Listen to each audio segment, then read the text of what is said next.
The night was warm, the sky painted with a splash of stars and city haze as the crowd began streaming out of the local theater where Air Supply had just performed a sold-out show. The concertgoers, still glowing from the evening's ballads, talked excitedly, reliving moments of their favorite songs. It was a peaceful scene until Big Doug McGillicuddy and Lorne Burglicut showed up. Doug stood in the shadows just outside the parking lot, his massive frame leaning against an old truck with its engine idling and exhaust puffing out like it was on its last breath. Lorne was pacing beside him, his greasy combover plastered to his forehead with sweat, his arms crossed to display the crooked tattoo spelling Motorhead and a misshapen skull. As a group of concertgoers walked past, Doug pushed himself off the truck, an obnoxious grin stretching across his face. Air Supply? Really? Did y'all forget how to rock? His voice boomed, cutting through the post-concert buzz. A woman in her 50s, wearing an Air Supply tour shirt and holding her husband's hand, glanced nervously at Doug, trying to walk faster. Yeah, that's right, Lorne chimed in, echoing Doug's energy but with a wild, almost confused glare in his eyes. You all need some real music, not this crybaby stuff. He waved his tattooed arms like he was conducting an invisible orchestra of chaos. One man, younger and braver than most, stopped and turned back to face them.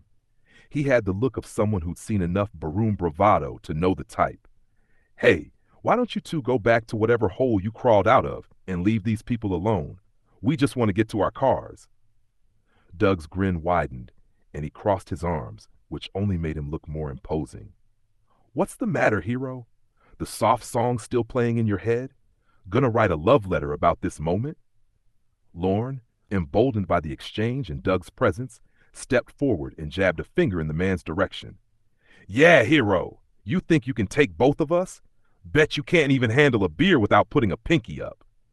A few concertgoers muttered nervously, unsure whether to intervene or make a break for it. One older gentleman muttered, "Just ignore them," under his breath as he hurried his family along. The young man, now clearly regretting his choice, swallowed hard. Look, man, just go back to whatever you were doing. We don't want any trouble. Doug let out a low chuckle. Trouble? Nah, we're just warming up, kid. This is us having fun. Before things could escalate further, the sound of a police siren whooped in the distance, startling the crowd.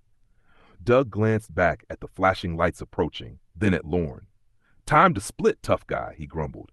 Lorne's tough guy act faded almost instantly, and he nodded quickly. Yeah, let's go. As they lumbered back to the truck, Doug threw one last comment over his shoulder. Next time, come prepared with some real music taste. With that, the pair sped off, their exit marked by the spluttering roar of the old truck and the disapproving glares of the crowd. The theater patrons, relieved and amused, watched them disappear into the night. A few chuckled to themselves, and one older woman quipped, "Must be sad, living life so angry over Air Supply."